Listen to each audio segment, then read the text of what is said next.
Hello students, आज हम home science का चैप्टर नंबर 22 पढ़ेंगे, जिस चैप्टर का नाम है स्पंजिंग। फर्मेंटेशन को हिंदी में बोलते हैं गरम सेक, वेपराइजेशन भाप लेना, और यूज़ ऑफ आइस बैग। ठीक, आपका पहला टॉपिक है स्पंजिंग। स्पंज, जैसे हम सबको पता है कि बॉडी, जब पेशेंट हेल्पलेस हो जाता है, खुद से नहा नहीं पाता है, तो हम उसकी बॉडी को स्पंज करते हैं। स्पंज को हम दूसरे वर्ड में बोला जा सकता है, बोलते हैं ड्राई बाथ, सूखा स्नान। ठीक है, तो अगर इसकी हम एक लाइन में कोई बोले कि स्पंजिंग या ड्राई बाथ को आप डिस्क्राइब कीजिए, तो आप इस तरीके से कर सकते हैं: टू रिमूव और clean something from the body with the help of wet sponge और अ क्लोथ। हिंदी में गीले स्पंज या कपड़े से कोई दाग आदि हटाना या कुछ साफ करना स्पंज कहलाता है। इसकी अगर प्रॉपर डेफिनेशन आपको पूछी जाएगी बोर्ड के एग्जाम्स में, तो आप इसको इस तरीके से लिख सकते हैं: to clean the body of a patient having wipe with wet cloth is called sponging. In other words it's a procedure of dry bath.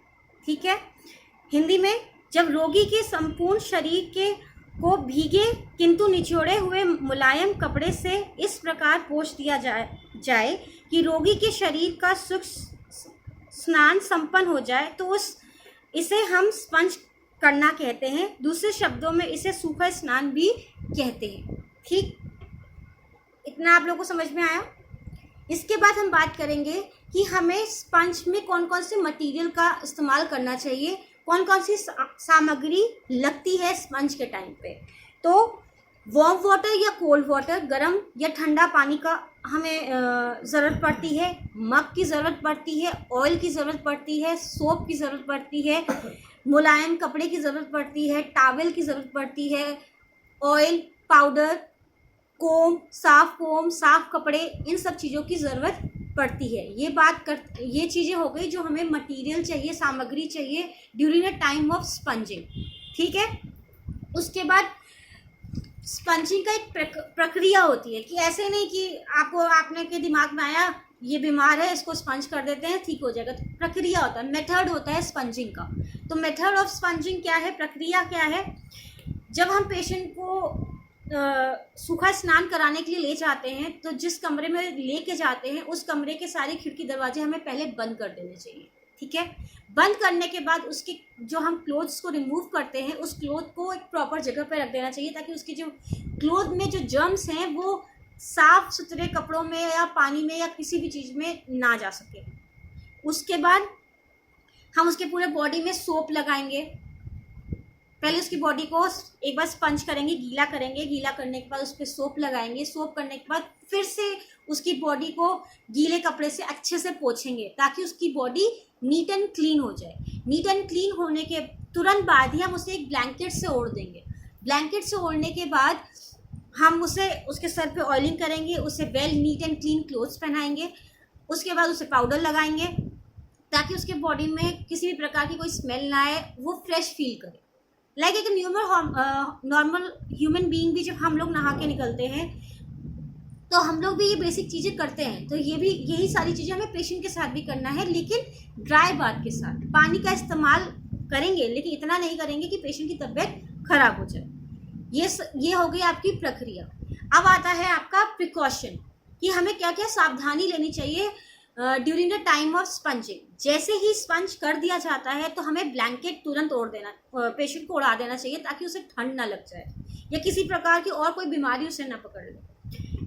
Sponge करने के बाद हमें ये भी ध्यान रखना, स्पंज करते समय हमें ये भी ध्यान रखना चाहिए कि जो हम पानी इस्तेमाल कर रहे हैं वो फ्रेश हो, इतना गर्म भी ना हो, इतना ठंडा भी ना हो कि पेशेंट को हार्म करे। उसके बाद जब हम उसको स्पंज करा देंगे, उसे प्रॉपर रूम में ले जाएंगे, उसको लेटाएंगे, बैठाएंगे, जो भी पेशेंट को कंफर्टेबल हो। उसके बाद उसका हमें टेम्परेचर चेक करना चाहिए कि टेम्परेचर कितना है बॉडी का, इसलिए हमें थर्मामीटर की भी ज़रूरत पड़ेगी। तो ये सामग्री में आप ऐड कर लीजिएगा कि आपको थर्मामीटर की भी ज़रूरत पड़ती है। फिर लास्ट, हम किस तरीके के टावल, कैसे उसके साथ टावल का इस्तेमाल कर रहे हैं, यूज़ ऑफ टावल, ये भी बहुत इम्पोर्टेंट है कि हमारे पास 2 तरीके के टावल होने चाहिए। एक टावल जिससे पहले हमने बॉडी उसकी साफ़ करी, दूसरी बार स्पंज किया और स्पंज करने के बाद साफ टॉवल से उसकी बॉडी को फिर से पोंछा। तो हमें हाइजीन का बहुत ख्याल रखना चाहिए during the time of spongin. इतना आई गेस आप लोगों को क्लियर हो गया होगा। अगर फिर से रिकॉल मैं करवा देती हूँ कि स्पंज होता क्या है। स्पंज जब हम गीले कपड़े से या स्पंज से किसी के शरीर को पोंछते हैं जहाँ पर गंदगी होती है या पसीने से आता है, उसको हम कहते हैं स्पंजिंग। ठीक है, स्पंजिंग की जो स्पंजिंग के टाइम पे जो हमें मटेरियल चाहिए, सामग्री चाहिए, उसमें आता है आपका सोप, टॉवल, मग, कोम, पाउडर, ऑयल, ब्लैंकेट, थर्मामीटर, ये सारी चीज़ें आपको लगेंगी during the time of sponge. ठीक, मेथड क्या है, जब आप किसी को कमरे में ले जाएं तो तुरंत कमरों और खिड़कियों को बंद कर दें ताकि बाहर की कोई भी गंदगी अंदर ना आ सके। उसके कपड़ों को जब आप रिमूव करें तो उन कपड़ों को दूसरी जगह पर रख दें ताकि जर्म्स ना आ जाए। साफ कपड़े दूसरी जगह पर रखें। साबुन लगाएं, अच्छे से उसे ड्राई बाथ करवाएं। ड्राई बाथ कराने के बाद ऑयल वॉयल लगा के, पाउडर लगा के, ब्लैंकेट ओढ़ के उसे फ्रेश फील कराएं। उसका ये सारे आपके मेथड हो गए। फिर प्रिकॉशन आप क्या लेंगे कि जैसे आप स्पंज कंप्लीट करा देंगे, सारे डोर्स ओपन कर देंगे, विंडोज़ ओपन कर देंगे ताकि उससे फ्रेश एयर मिल सके। उसे तुरंत ब्लैंकेट उड़ाएंगे। सबसे मोस्ट इम्पॉर्टेंट आप ये पहले ऐड कर सकते हैं कि जो टॉवल का इस्तेमाल कर रहे हैं वो बहुत अच्छे से कर रहे हैं। 2 तरीके के टॉवल होते हैं।